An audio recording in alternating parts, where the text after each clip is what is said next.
السلام علیکم ناظرین زمین پراپرٹی جائیداد یہ ایک ایسی چیزیں ہیں جیسے زمین زر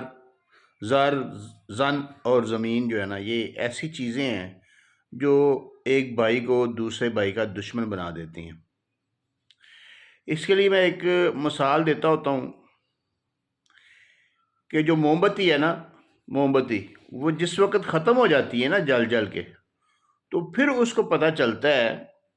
کہ اس کو جلانے والا جو ہے نا وہ اس کے اپنے ہی اندر موجود تھا،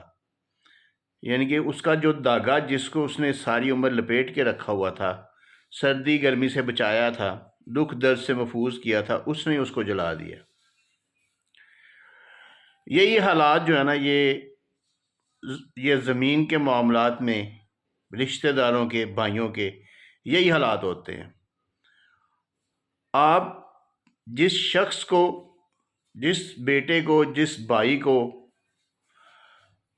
آپ پالتے ہیں، پوستے ہیں، اس کے لیے خرچہ کرتے ہیں، اس کے نام پہ جائیدادیں لگواتے ہیں، وہی آپ کو جو ہے نا وہ اٹھا کے باہر پھینکتا ہے۔ آج ایک کیس شورکوٹ، تحصیل شورکوٹ سے جو ہے نا ایک بندے نے ڈسکس کیا ہے، نام میں نہیں لے سکتا لیکن واقعی بڑا دکھ ہوا ہے۔ ایک شخص کی ستیلی والدہ، اس کی بھی دوسری شادی تھی، لیکن اس نے اپنے ستیلے بیٹے کے نام پہ سارا کچھ کر دیا۔ کیونکہ اس کے شوہر نے اس کے ساتھ بڑا اچھا سلوک کیا تھا، اس کی اپنی کوئی سگی اولاد نہیں تھی، اس نے اس کے نام 75 ایکڑ اراضی جو ہے نا وہ اس نے اپنے ستیلے بیٹے کے نام لگوا دی۔ یہاں تک کہ اپنی جو ستیلی بیٹیاں تھیں ان کو بھی جو ہے نا اس نے اس بات پہ موٹیویٹ کیا کہ تم لوگ بھی جو ہے نا اپنے بھائی کے نام لگوا دو، کدھر حفاظت کرتی پھرو گی۔ تو ساری پراپرٹی جس وقت اس بیٹے کے نام لگ گئی تو اس کی شادی کی، تو ابھی تو پتہ چلا ہے کہ اس کی جو بیوی ہے وہ ڈاکٹر ہے، لیکن وہ کس قسم کی ڈاکٹر ہے جس نے اس بندے کو اس لیول پہ لے آئی ہے کہ اس نے اسی ماں کو اور انہی بہنوں کو جو ہے نا وہ گھر سے نکال دیا، اور ابھی وہ ان کی کوئی چھوٹی بیٹی کوئی ہاسٹل میں رہتی ہے، اس کے ساتھ وہ رہ رہی ہیں۔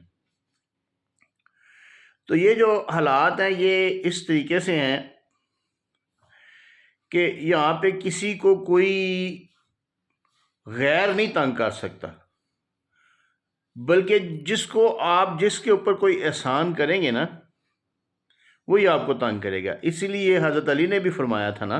رضی اللہ تعالیٰ عنہ نے کہ جب کسی کے اوپر احسان کرو تو پھر اس کے شر سے ڈرو۔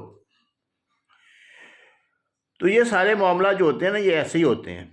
اور یہ سارے جتنے بھی رشتہ داروں کے اپنے بہن بھائیوں کے درمیان ہوتے ہیں نا،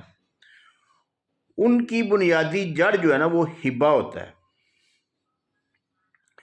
ہبہ جو ہے نا، ہبہ یہ اسلام میں اس لیے جائز قرار دیا گیا تھا کہ لوگ ایک دوسرے کو تحفے دیں اور ان کے درمیان محبتیں بڑھیں۔ لیکن یہاں پہ کیا ہوا ہے، یہاں پہ کسی دوسری اولاد کو یا دوسرے بھائی کو یا بیٹیوں کو پراپرٹی سے محروم کرنے کے لیے بیٹوں کے نام پہ ہبہ کیا جاتا ہے، اور پھر بعد میں وہ ہبہ چیلنج ہوتا ہے اور ساری فیملی جو ہے نا وہ کچہریوں میں رہتی ہے۔ ہبہ کے بارے میں آپ کو ایک بات بتا دوں کہ جو سب سے کمزور ترین ہبہ ہے نا وہ بیٹیوں کو وراثت سے محروم کرنے کے لیے بیٹوں کے نام کیا گیا ہبہ ہے، جس کی بابت سپریم کورٹ، ہائی کورٹ اور دیگر عدالتیں اتنی شدید قسم کے فیصلے کرتی ہیں کہ اب پیچھے ایک ججمنٹ آئی ہے سپریم کورٹ کی، جس میں وہ اس بھائی کو جس کے نام پہ ہبہ ہوا تھا اس کو 5 لاکھ روپیہ جرمانہ بھی کیا گیا ہے۔ میسن پروفٹ علیحدہ کیا گیا ہے، 5 لاکھ روپیہ جرمانہ علیحدہ اس کو کیا گیا ہے۔ کیونکہ اس کے والد نے اپنی بیٹیوں کو جائیداد سے محروم کرنے کے لیے اس بیٹے کے نام پہ ہبہ کر دیا تھا۔ تو اس طرح کی پراپرٹیاں، اس طرح کی لڑائیاں جھگڑے، میری بزرگوں سے درخواست ہے کہ اس طرح کی لڑائیاں جھگڑے چھوڑ کے فیملیوں میں نہ جائیں۔